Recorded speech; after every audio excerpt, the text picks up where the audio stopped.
வாக்குப்பதிவு இயந்திரங்கள் வைக்கப்பட்டிருக்கும் அறைகளில் கூடுதலாக சிசிடிவி கேமராக்கள் பொருத்த வேண்டும் என்று மாவட்ட தேர்தல் அதிகாரிகளுக்கு தேர்தல் ஆணையம் தரப்பில் அறிவுறுத்தல் விடுக்கப்பட்டிருப்பதாக சென்னை உயர்நீதிமன்றத்தில் தேர்தல் ஆணையம் தரப்பில் தகவல் தெரிவிக்கப்பட்டிருக்கிறது.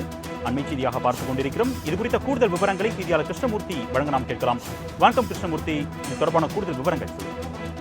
வணக்கம். தமிழகம் மற்றும் புதுச்சேரியில் உள்ள 40 மக்களவை தொகுதிகளுக்கும் கடந்த ஏப்ரல் 19ஆம் தேதி ஒரே கட்டமாக தேர்தலானது நடத்தப்பட்டது. தேர்தலுக்கு பயன்படுத்தப்பட்ட மின்னணு வாக்குப்பதிவு இயந்திரங்கள் வாக்கு எண்ணிக்கை மையங்களில் பாதுகாப்பாக வைக்கப்பட்டுள்ளன. மின்னணு வாக்குப்பதிவு இயந்திரங்கள் வைக்கப்பட்டுள்ள பாதுகாப்பு அறைகளில் 24 மணி நேரமும் செயல்படக்கூடிய கண்காணிப்பு கேமராக்களும் பொருத்தப்பட்டுள்ளது. இந்த நிலையில் நீலகிரி மக்களவை தொகுதியில் உள்ள ஊட்டி அரசு பாலிடெக்னிக் கல்லூரியில் அமைக்கப்பட்டிருக்கக்கூடிய பாதுகாப்பு அறையில் கண்காணிப்பு கேமராக்கள் செயலிழந்து வருவதாகவும், அதே போல ஈரோடு, விழுப்புரம் தொகுதிகளில் உள்ள பாதுகாப்பு அறைகளில் பொருத்தப்பட்டிருந்த கண்காணிப்பு கேமராக்களும் சிறிது நேரத்திற்கு செயலிழந்ததாக கூறப்பட்டது.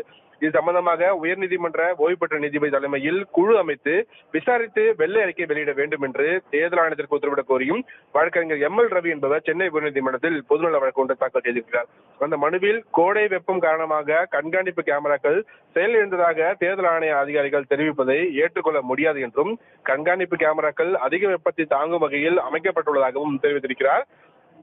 மேலும் மின்னணு வாக்குப்பதிவு இயந்திரங்கள் குறித்து அரசியல் கட்சிகள் உள்ளிட்ட பல்வேறு தரப்பினர் சந்தேகம் எழுப்பியுள்ள நிலையில் மக்கள் மத்தியில் நம்பிக்கையை ஏற்படுத்தும் வகையில் கண்காணிப்பு கேமராக்கள் செயலிழந்தது குறித்து உயர்நீதிமன்ற ஓய்வு பெற்ற நீதிபதி தலைமையில் குழு அமைத்து விசாரித்து வெள்ளை அறிக்கை வெளியிட வேண்டும் என்று தேர்தல் ஆணையத்திற்கு அளித்த மனுவை பரிசீலிக்க உத்தரவிட வேண்டும் எனவும் அந்த மனுவில் கோரிக்கை வைத்திருக்கிறார்.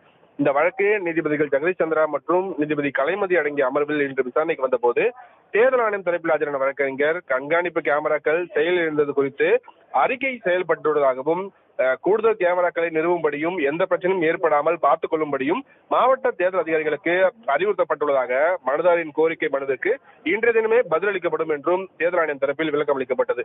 இதை பதிவு செய்து கொண்ட நீதிபதிகள் தேர்தலில் போட்டியிட்டவர்கள் எவரும் வழக்கு தொடராத நிலையில் இந்த வழக்கு தாக்கல் செய்யப்பட்டுள்ளது என கூறி வழக்கை முடித்து வைத்து நீதிபதிகள் உத்தரவிட்டிருக்கிறார்கள். அருணேஷ், விரிவான தகவல்களுக்கு நன்றி கிருஷ்ணமூர்த்தி.